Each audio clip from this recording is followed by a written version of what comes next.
Deep in the ocean, an orca pod is on the hunt. But these aren't your average orcas.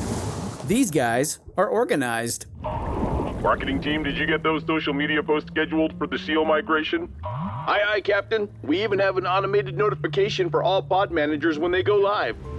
They use Monday.com to keep their teamwork sharp, their communication clear, and their goals in sight. Monday.com. For whatever you run, even orcas. Go to Monday.com to dive deeper.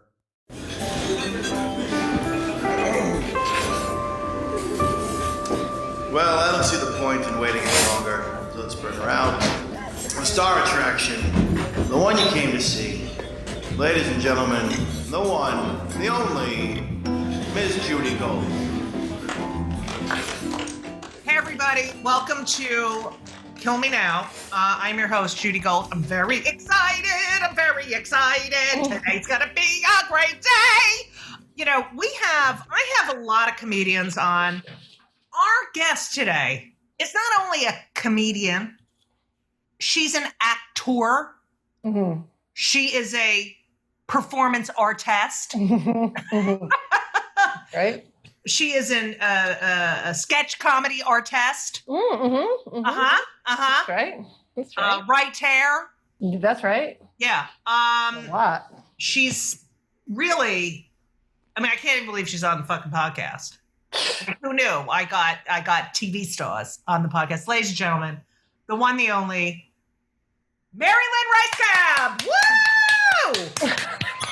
Not Jewish, but I rang the bell anyway because I want to be Jewish.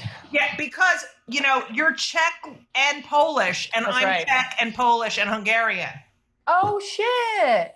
So, what is your food situation? Like, because all my food from my family is all Eastern European, but it was kosher. So we didn't like we'd have chicken paprikash, but it had no cream in it. Like everything was. I don't even know what that is. Okay, that's Hungarian. Okay, so I'm from, I don't know why I'm trying to make an excuse for why I was not introduced to any food. I think my Polish grandma, she had frozen gwumpkis. That's what she called them. They were just the dumpling with sauerkraut. Yeah. Oh my God.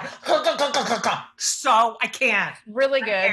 They're and pierogies. They're pierogies. Yeah. And I remember having that and like a little glass of milk in a plastic cup with an elephant on it and some store-bought cookies. And that's about the extent of my on the dumpling culinary. Yes. Yeah. Was there like a sauce? Nothing. Okay. No. Just pan fried brown. No, that's what I'm saying. I don't even know. This is, and I still make all this food because I want all of it, right. And I'm upset right now. I feel jealous. It's gonna happen. It's gonna happen. Like and what about stuffed cabbage? Stuffed cabbage? Yes, we did have stuffed cabbage, and my grandma did not make that. My cousins made that. I think in an homage to and. Okay, what did you put in? Thank you for saying that, because that was going to be my question, because I think there's like so many different versions, right? This one is a cooked cabbage with hamburger and maybe not hamburger, maybe something more exciting, rice and a tomato sauce. Oh, you did tomato. So we did and I made it all through the fucking pandemic. So we did the cabbage. It's beef and rice, right? And then my mother had many recipes. So there was the red tomato sauce. Mm-hmm. Boring. There was. I knew you were going to one up on this. Yeah. Red, sweet and sour red cabbage. Oh my God. Fucking fuck over egg noodles. Okay. What does that mean though? Just a different sauce or is it fermented? Red cabbage. It's red cabbage. Oh, okay. A little bit of tomato paste. Oh my God. So good. Okay. And then, it's sweet and sour. And then the other one she did was sauerkraut, which was really good. I love sauerkraut. I do too. I never have it. I would have it once a year at Thanksgiving. And so I did have the three things. I had pierogies. We had, not from my grandma, then the cousins would make the pigs in a blanket. It was just stuffed cabbage. It was the same thing. And then they would get kielbasa in sauerkraut. Yeah, see, that we didn't do because it wasn't kosher. That's right. Ring that bell. Fucker, you mother. Anyway, okay. So let's go back to your lovely, you grew up in Trenton, Michigan. Look at you with your research. I do research, even though I don't dry my hair. Okay. So, but you were born in Detroit, grew up in Trenton. And I love the name Trenton because I grew up in New Jersey, and that is the capital of New Jersey. Okay. Which really eclipses Trenton, Michigan in all ways, shapes, and forms. Yeah. I mean, it's so awful. My father actually worked in Trenton because he wrote the tax laws for the state of New Jersey. He was he did. He was a tax attorney, and so he would write those books, and he would corrected the CPA exams as well, and the bar exam. So, but he was pretty smart. But anyway, does that mean you have money growing up with that kind of? Okay, he worked for the state. Right. And then he was such a good guy. Like, he would do other people's taxes. If you were poor. One of his friends, when he died actually on August 1st, it'll be 30 years. Woo! And shit. I know. We're at his funeral, and there's this other couple. The funeral gets a ding. I know. Well, it was a Jewy funeral. And this friends from, from New Jersey, I didn't know this, but one of his good friends was also a CPA, and it was tax season, and he had a massive heart attack, this guy, and he was like incapacitated. And apparently my father at night did all of his clients, saved his business and did all of his clients tax, and wouldn't take any money.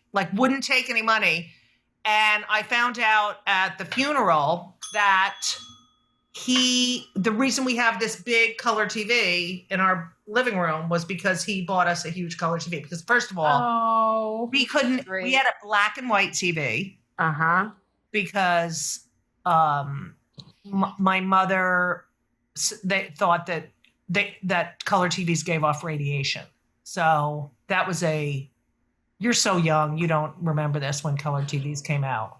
I do. I remember, we had a color TV, but I remember there was still a lot of black and white TV on there. I'm trying to remember if my parents still had a black and white. I don't. Usually the second TV was a black and white and the major TV was a color. But then I used to do a joke about how my mother wouldn't get us a color TV because it gave off radiation. Thank God they invented the remote control because we could never get up from the couch to change the channel with those lead aprons on. Good night, folks.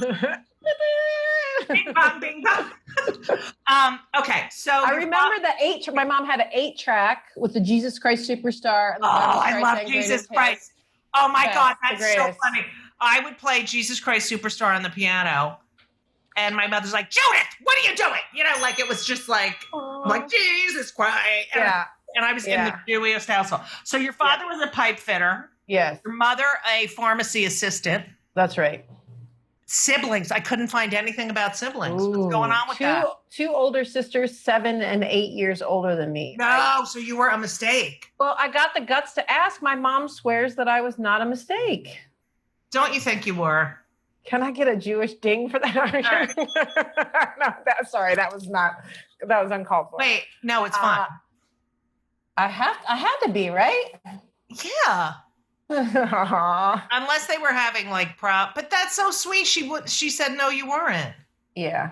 Oh, I'm the youngest of 3 too. My girlfriend Elisa is a therapist. She's very into birth order, and she's the oldest of 3 girls, and so fucking bossy. Who do you get along with better, the middle or the oldest? The oldest. Yeah. She gets Is that correct? I think so. I don't know if I don't feel like my oldest sister is bossy. She's very, she does have to take care of stuff. Right.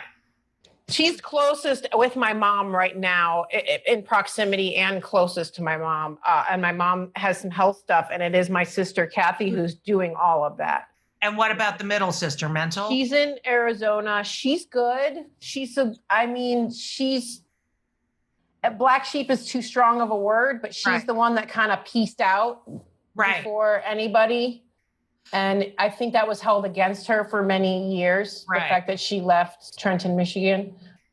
My brother lives in Arizona. Are they? Oh, not just FYI. Mary Lynn is showing off. She's having her tea with her late night with Seth Meyers. Oh my gosh, I've done stuff. Look at me. Little reminder. God, I haven't been on Everything's going to be okay. Yeah, that's so great. You're so popular. All right, so I was on this show one time and I talked about going to art school and performance art, and it was the most natural, like the fact that he was actively listening to that on a late night talk show. I was like, and another thing about performance art, it was like the most fun non-late night. Like a great guy. I've done Colbert, and I've not done Colbert. I've done Leno a few times, but he doesn't have a show anymore. And I had to follow John McCain on Leno. I had to follow John McCain on Leno. He had just made some like controversial statement, and this was like his sort of apology late night. You know, it was all political, and then it's like, here's your tall lesbian Jew. So you had to come up and clean up. How did you start? How'd you open? They were not into me. I don't even remember. I just know that it was not an easy set. It was not. Was it like he was on and people were done, or they were? But you know how like when you do stand up, the person who goes on before you, or like this is the other thing, like took up all the space, right? And MCs are so important, even though they get paid shit and people treat them like shit, but they really do set the tone and have to clean up and set the stage. But it was like, you know, it wasn't a fun segment he's having with Jay Leno. It's a serious, right? And then it's like, to bring it back up, right? And it's also, I'm not a white guy. Like who's going to do like white guy material. You know what I mean? I'm not like him. I'm not someone who's going to make John McCain fans laugh. Anyway. Oh, that's interesting. So at least if you had been a white guy comedian, that would have been still a step to go to comedy. Right. It would have been like, oh, okay. Yeah. To make. It's like, wait, we have to now shift to comedy, but then we have to shift because she's a woman. Yeah. And she's too many loud. shifts. Right. Too many shifts. Can't do it. Okay. So. By the way, isn't that Jay Leno's job to change the energy? I always felt like, you know, I never got on Letterman. I never did Letterman. He had very few women on, and the women he had on were very cerebral and non-threatening. But that I always felt would be my show because I'm a New Yorker. Like when you're a New Yorker and you're like Jay Leno is like Fallon. It's like this clean, milk toasty, not edgy, like, you know, karaoke, you know, just, I don't know.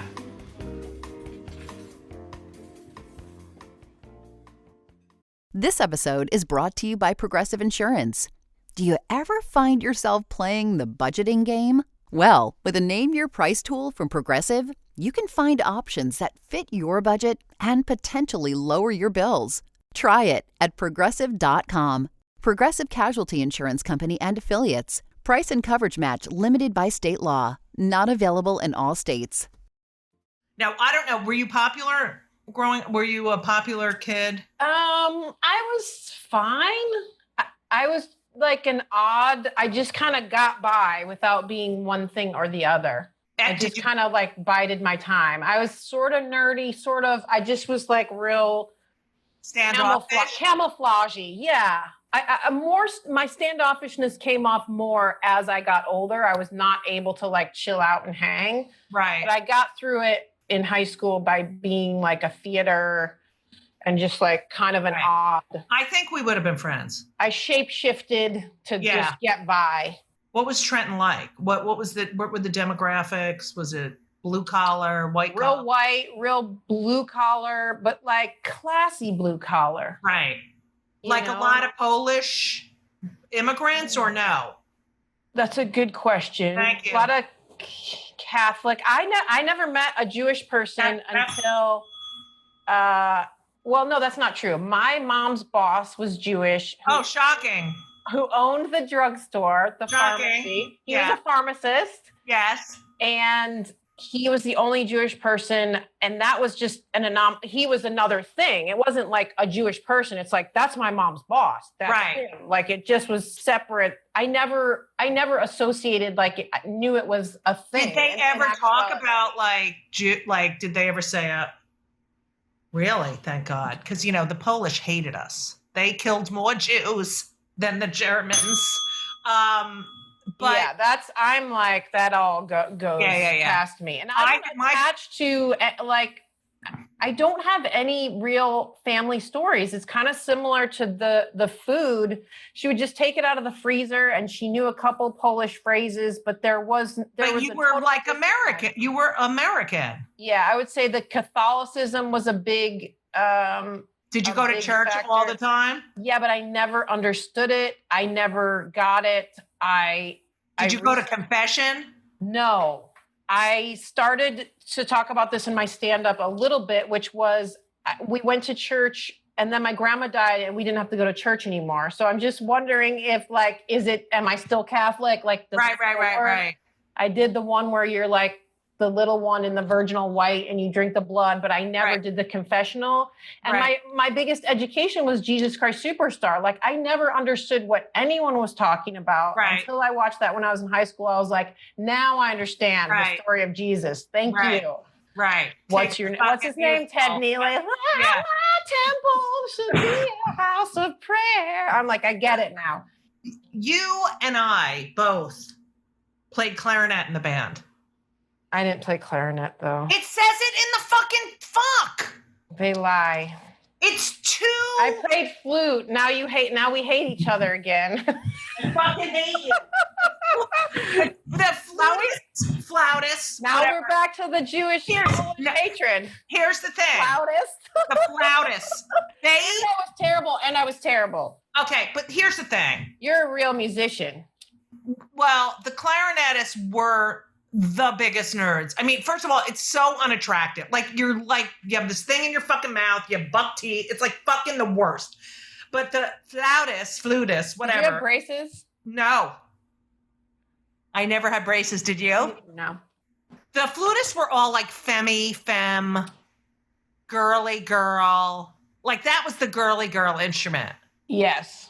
Yeah, like the glamorous band. Right. Like I did not fit into that. I definitely... Were you good? I aspired to be the girly girl. I had a few moments where I tried to be that. And I look back on my 20s, I'm like, you were hot. Like, what's your problem? If you really like have such self-loathing and like, no, but you wouldn't be who you are if you didn't have I know.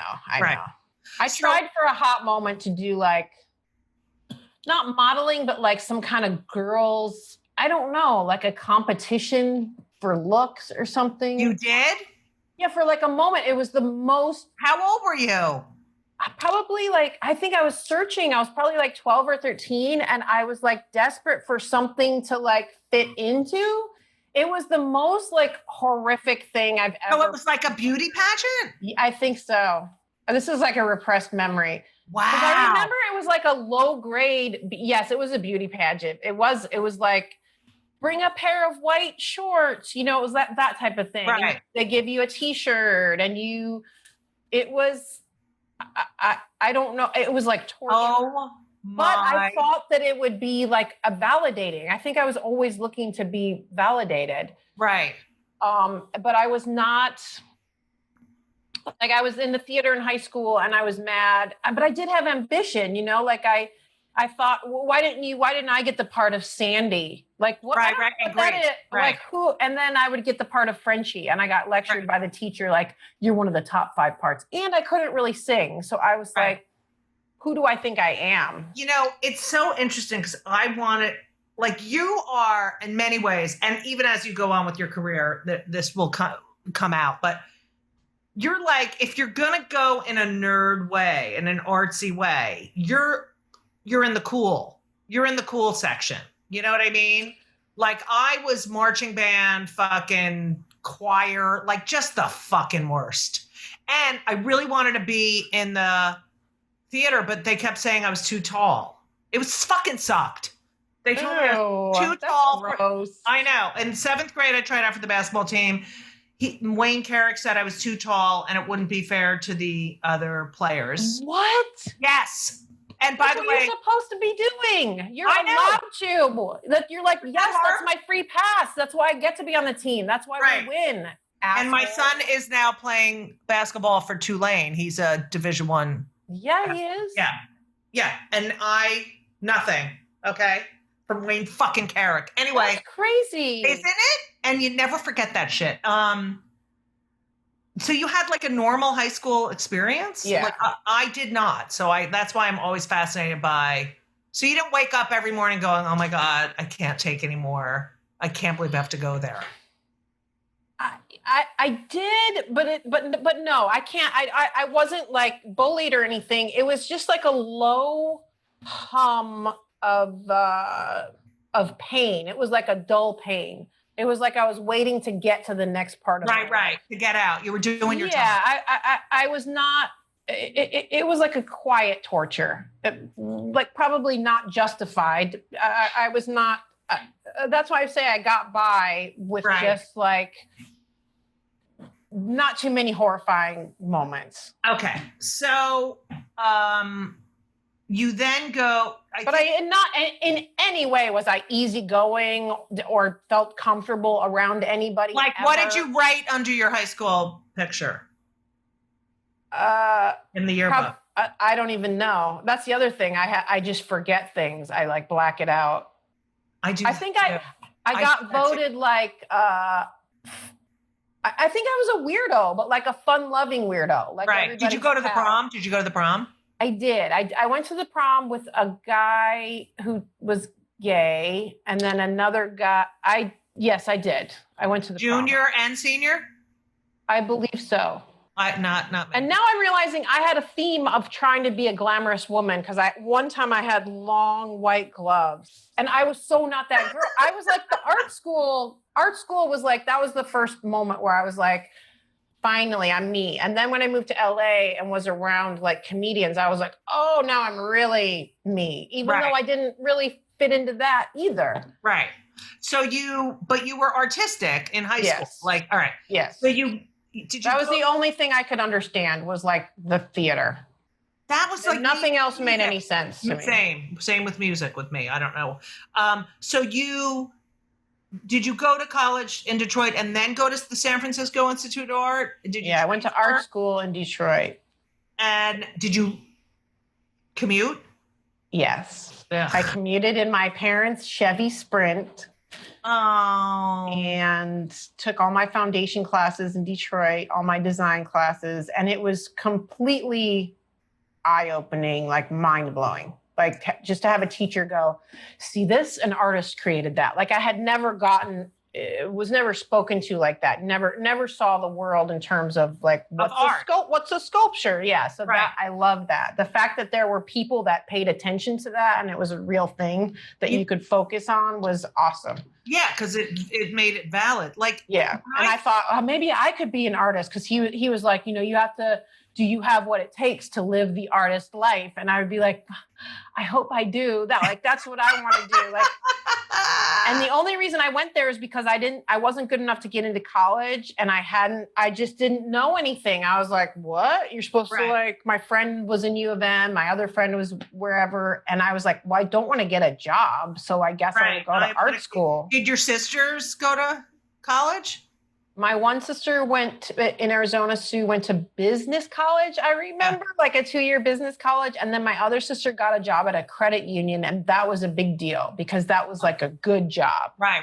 And she didn't go to school. She just got a good job. Wow. So McDonald's was a real job in our family. The guy that my sister married, it was like he became a manager at McDonald's. Like everyone did a stint. I never did a stint at McDonald's, but that was like a real thing, like a good, solid. Right. Wow. That's so, yeah, but that doesn't happen anymore. Like if you get a job at McDonald's now, it's like, you're just a piece of shit, It's awful, but that's the way America should be. You should be. I like your take on that. You're right. That's the way it was supposed to be. Yeah. Don't you think? that it's something with dignity that you can count on, that you pay your bills, you can have a little pride. Yes. Right. And you should be able to make a living. You work really hard. Yeah. And you can move. There's somewhere to move up in the company. Right. You have something you can count on. Right. So, and now we're just fucking assholes. So you then go to the San Francisco Art Institute. Is that what it's called? Mm-hmm. And how did you go? So you're in this family that's not like, into going, for graduate school or college or anything like that. How did you make the transfer? I had a friend who, by the way, I thought she was going to tell me she had cancer one day because her dad paid for her to have an apartment on the, I commuted. I would go over and have like tuna melts that she would make in the oven with the slice. Tuna melts. Well, on an English muffin. Oh my God. What kind of cheese? The Kraft. It was Kraft. Oh, that's so not Jewish. I know. I started out with Munster and then I moved to Swiss, but yeah. But not an English muffin. That sounds really good right now. Yeah. With avocado and tomato. Okay, yeah, go ahead.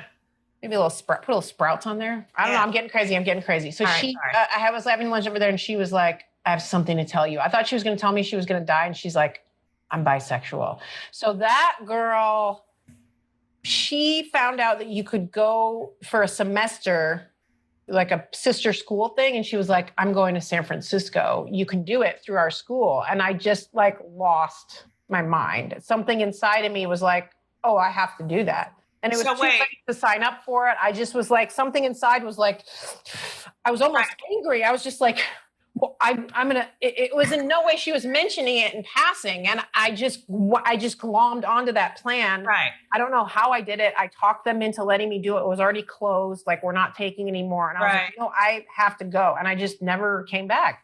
Well, I love that there's a tune involved with the bisexuality. That's appropriate. It's all connected. I know. So did you go and live in her apartment in San Francisco with her? Yes.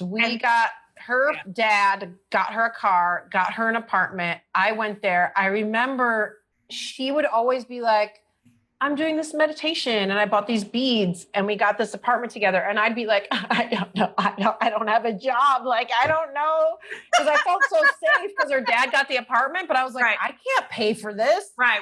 She'd be like, everything's going to be okay. And I'm like, what are you talking about? And I would go to try to wait tables, but it was such a the culture was all kids our age. And they just I just would walk in and walk back out. Like, there's no way you're getting a job waiting tables here. Like, it just doesn't exist. And so I finally got like a minimum wage job. I eventually had to move out from her because I met people. I was like, oh, you get a room in a place. You don't get, like her thing was like 4 floors up. We each had our own bedroom. We shared the 2-bedroom apartment, and I was like, oh no, you have to like share shit and find something for less money. Right. I feel like I went from what is she doing now? I don't know. I stopped talking to her. Is she a leslie or a bi? She dated some men, but she ended up with women. The last time I saw her, she had a string of very butch women, and like sort of would boss her around. I mean, is that the definition of butch? Well, I mean, you could be butch in looks, but be really soft, right? Right. Yeah, there's soft butch, and then there's butch, but it's like, domineering, I think. Yeah. So Elisa, my lover, says that, and this is true, people who are in same-sex relationships and have specific roles, like one is like butch, domineering. Yes. They have better relationships than like both of us, because we're both like, no, I need to put on my makeup and that makes sense, because you get into like a soup of like right, like not like a definitive no, I'm making the call of like I'm driving. No, I'm taking care. I'm gonna pack up the car. You get the lunch ready and all. But it's like, it's weird because once I had kids and then I was hanging around with so many heteros. And I would see these women, and like, I'm talking about, a lot of them were like PhDs and, really, doctors and MBAs, like very successful women who'd be like, yeah, no, I'm going to go. Like they still took on that role of like, oh, he's working, or, oh, I'm going to, and I was like, and I would get so fucking pissed off. Like, why does he get away with that? Why does he get to go on the thing? Why does it? And because I grew up, my parents were much older. Like my father would be 104 and my mother would be, 98, maybe 98. All right. Anyway, 16 and 22, they were born. But, it's like my brother is the oldest and he, firstborn male in a Jewish family. And he was treated like, Jesus, here he comes. He is perfect. Everything he did. And so like, I guess when I would see all these hetero couples and the wife, like, and it's like, you work too. And I don't understand that whole, like, oh, because he's a guy, he gets to play poker until 3 a.m.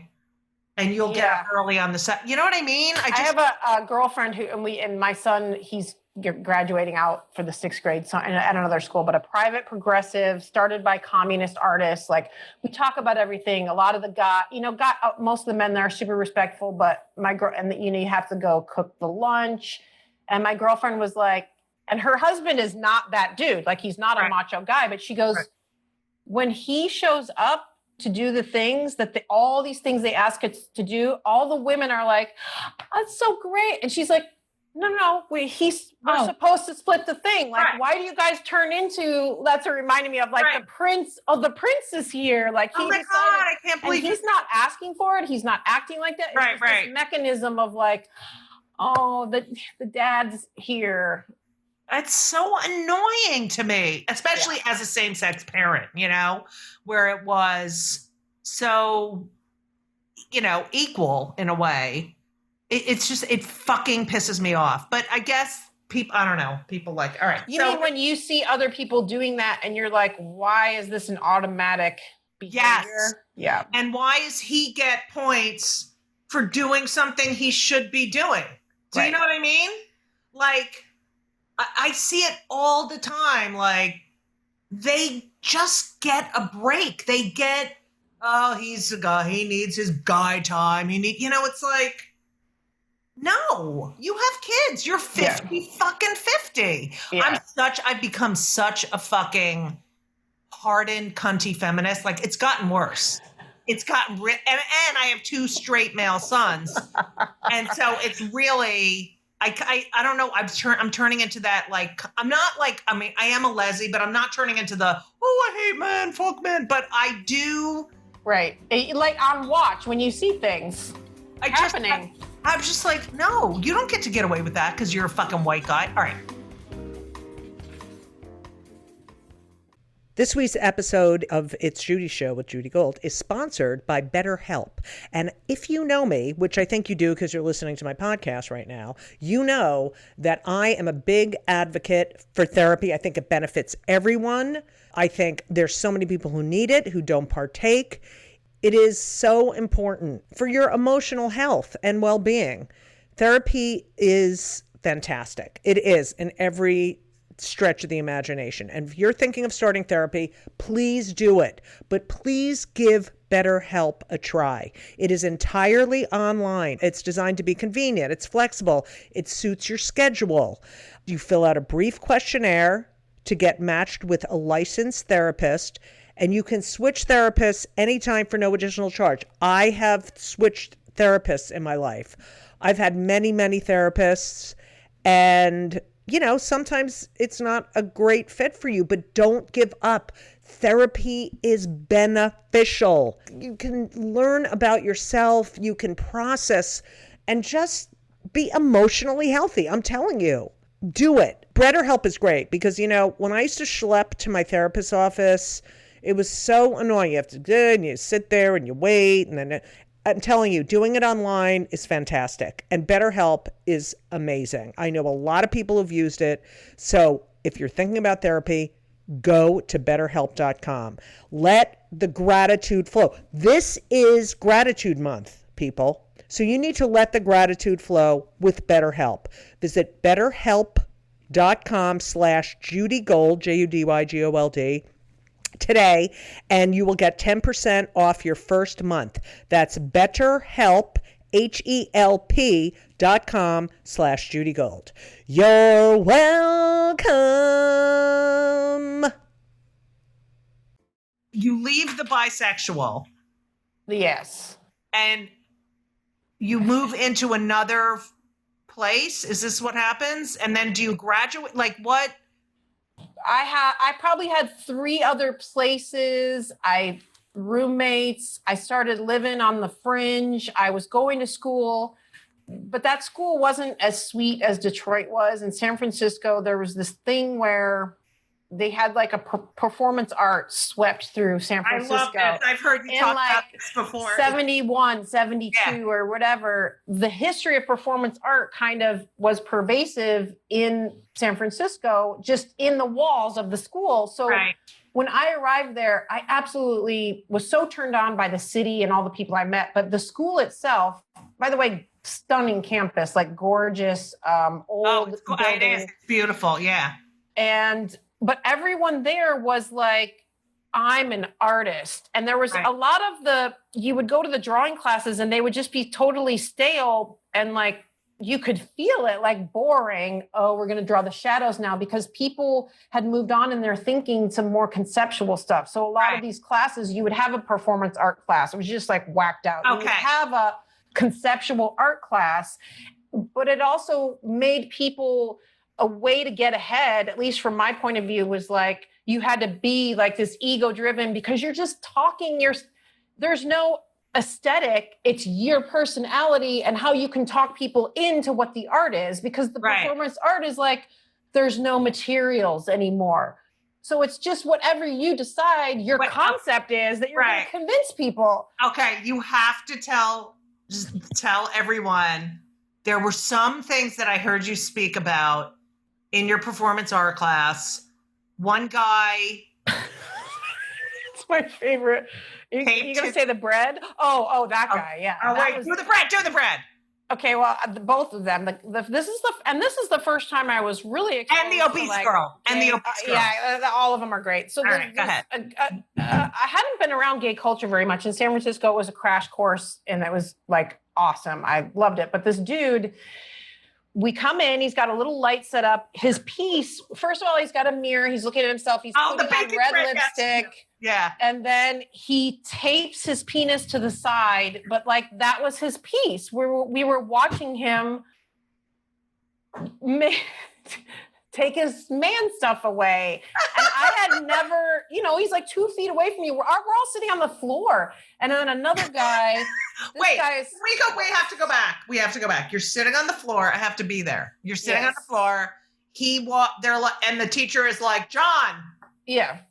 And John goes. I think we leave the room so he can set the stage, because some of them are more theatrical than others, and some of them are more sculptural. So I think John says, can you guys all leave the room? I need like a couple minutes to set up. So then when we come in, he set the stage. He's got his little light and all of it. You can see like a hairbrush or some duct tape. And so it's very gentle and very slow. And it's like a piece of theater. And you're like, oh, you're intrigued, culminating in the taping of the penis and the pubic hair with duct tape to the side of his leg. And my memory is hazy. I mean, I want to imagine that he took the piece off and put on him some nice outfit. He must have. Was it hairy? Yes. Her thing was hairy. He was very hirsute. Is that the word? Because he had a lot of stubble. Oh. And was pretty. Do you know what he got as a grade for that? Unclear. Okay. Unclear what anyone's grades were. That is fucking hilarious. Okay. Opposite style of guy. This guy's tall. I want to say he's Canadian. I might be making that up. He's very male, white, tall, and he's like very intellectual. And he's like, okay, guys, again, leave the room. I'm going to prepare. He's got 2 bread makers. Right. We're outside for a long ass time. He's baking bread. We're waiting outside. We're out there for like 45 minutes. Wait, so this is him setting up? Yeah, he's like, the piece is starting now. Like, leave the room. He's not doing a theatrical setup. We're more inside of the piece. Okay. You're part of the piece, but the piece begins when you're waiting outside. I'm in the studio. It was kind of like a black box studio, but it was all painted white. That was where so it was a big open space. You could do anything with like tables along the side. Right. So we come in, he's got 2 bread makers. He starts cutting up fresh, quite honestly, I'm starving. You're a student. I'm like, warm homemade bread. Right, yes, please. Smell it. Right. Yeah. We're like, he's doling out the bread, one from one machine, one from the other. We're eating. He goes, okay, well, that machine, I took plaster from the wall and put it in the bread. And so half of you have eaten plaster from the wall. And this piece is about communism. I don't know.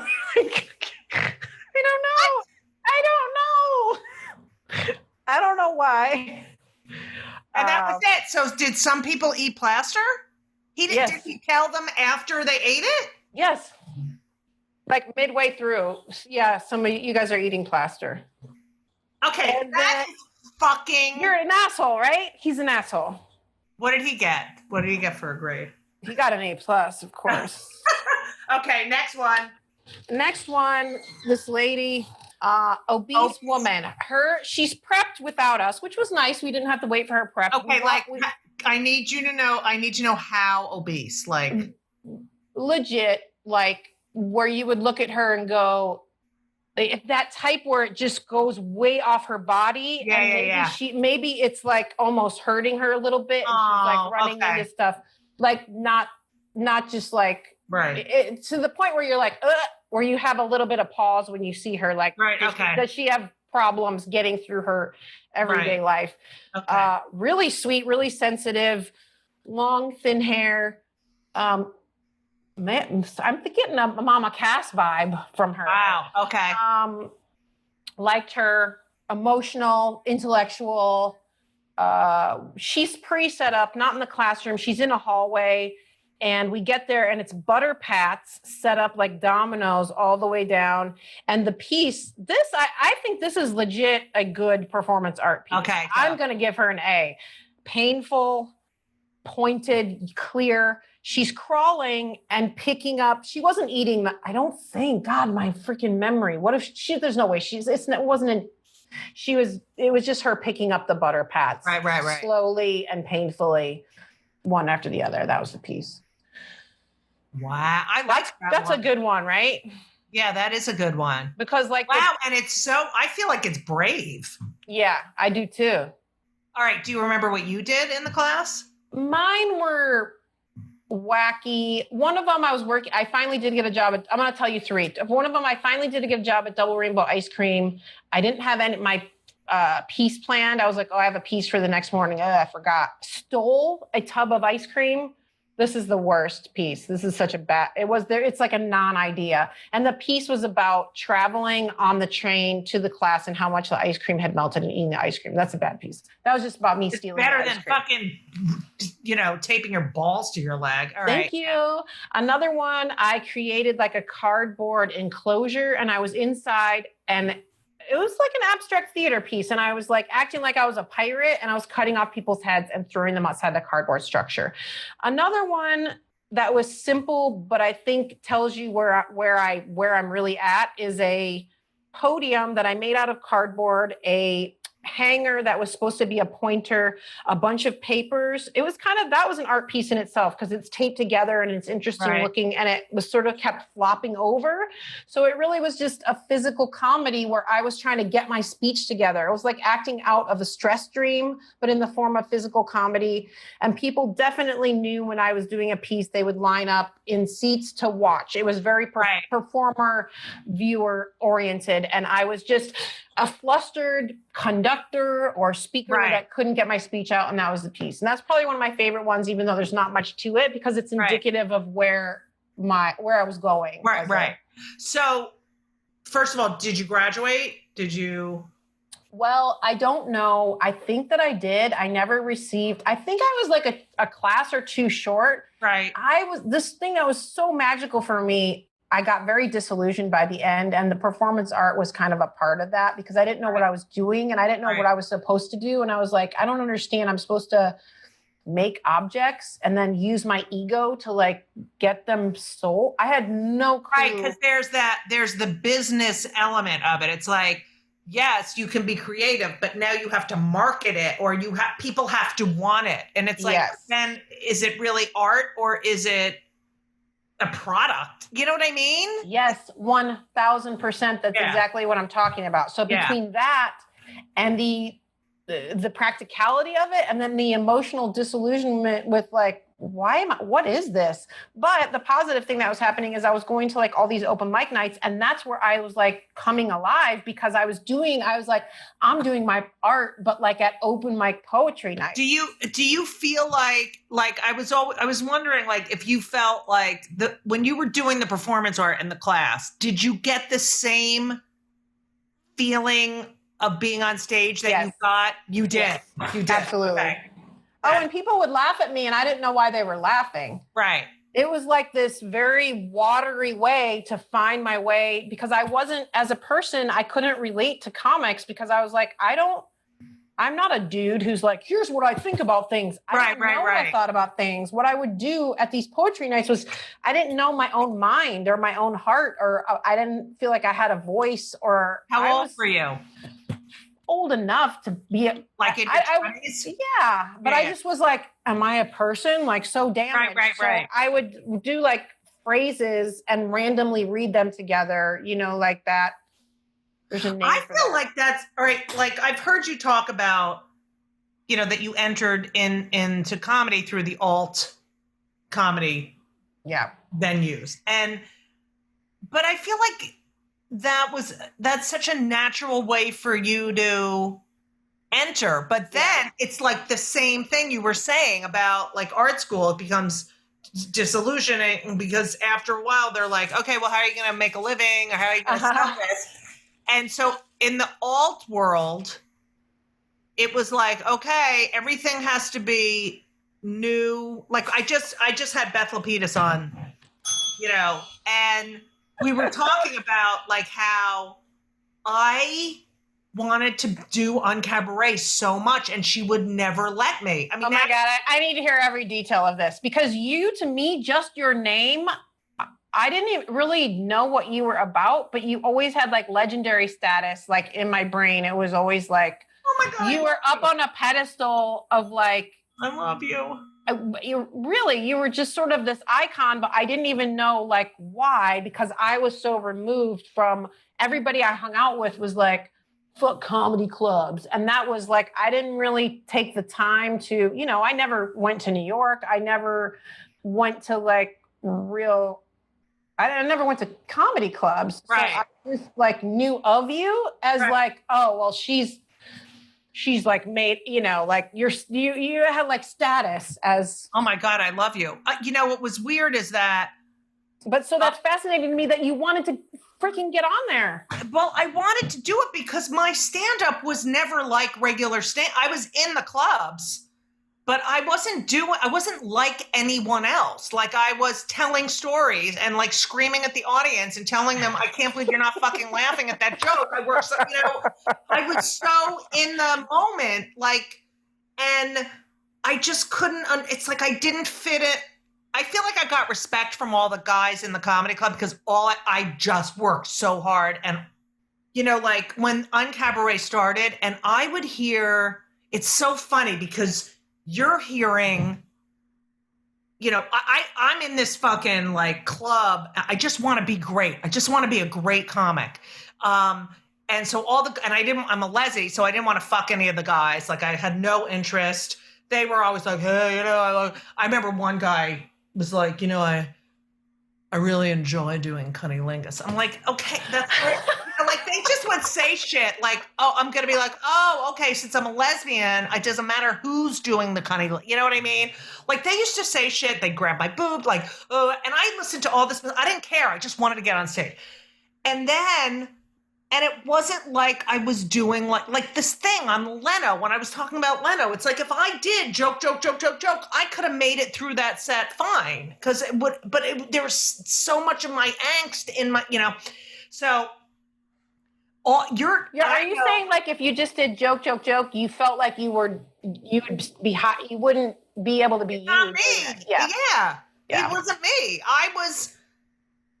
I'm like a fucking, 9-year-old boy stuck in a gigantic lesbian's body. Like, I'm like, what are you fucking not laughing? You know what I mean? It was just, and so I remember when I did my HBO special, which was in 95, and it was your ex, David Cross. He did it, Mark Maron, Janine.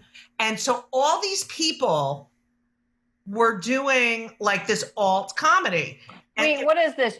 They did that version of the special or on one show? It was called the HBO half-hour comedy hour. And they were giving certain comics in the mid-90s, you're getting a special, like the Netflix now. Yeah. Like, they won't give me one because I'm too old. So they told me I don't fit the algorithm. Anyway, so, and they can fucking shove it up their fucking ass. Fuck. Anyway, so it's so funny when I hear you talking because all the comics in the clubs were like, oh, they're not really doing, like they hated the alt people. Yeah. And the alt people hated the comics in the clubs. And I was like, sort of in the middle. There was so much I hated about the comedy clubs, but at that time it was like, I remember thinking, all these old people, when they had to audition, they had to do it in a comedy club. Like the industry went to comedy clubs and not to the old, so it was, and then I was like, now that I think back and I'm talking. But wouldn't they eat it in the comedy clubs? Not all the time. And it's like, David Cross was a crossover. He came from the, so he knew how to. Yeah, he knew how to work it. And I was like, I feel like I fit in with the old people. You know what I mean? Like, and they were like, oh, Judy's funny. It was always like, but Judy's funny. Uh-huh. You know what I mean? It's like, she's one of them, but she's funny. And I was like, okay, then put me on the fucking thing. Thank you so much for listening to part 1 of Kill Me Now with Mary Lynn Rajskub. How great is she? If you like the show, make sure to subscribe and leave a review. It helps more people find this amazing podcast. 5 stars only, please. Also, if you haven't ordered my book, yes, I can say that. When they come for the comedians, we're all in trouble. It is available anywhere you get books. There's an audiobook. There's a Kindle version. It is doing amazingly well, all because of you. And I can't thank you enough for your love and support. It would mean so much to me if you would go on Amazon and give me a 5-star review. Please, please, please. I gotta feed the kids. They're big. Anyway, it really would mean the world to me if you would check it out. You can go to judygold.com and there's links. And you can buy the book anywhere you buy your books. Or take it out of the library, but then I don't get any money. Anyway, make sure to follow me on Twitter and Instagram for all upcoming events I have. I'm also working in Provincetown if you're on the Cape at all this summer on Monday nights and Wednesday nights. You can follow me at Judy Gold, JEWDYGOLD, like Jew Gold, because I'm a Jew. And I hope you're all safe. I hope you're all well. Enjoy the rest of the summer. And as we always say, so long! Don't forget to tune in next week to Just Kill Me Now. It's Just Kill Me. Oh. Don't forget to turn for part 2 on Just Kill Me. No, it's not. It's Just Kill Me. No. Judy Gold's Just Kill Me. Just Kill Me Now.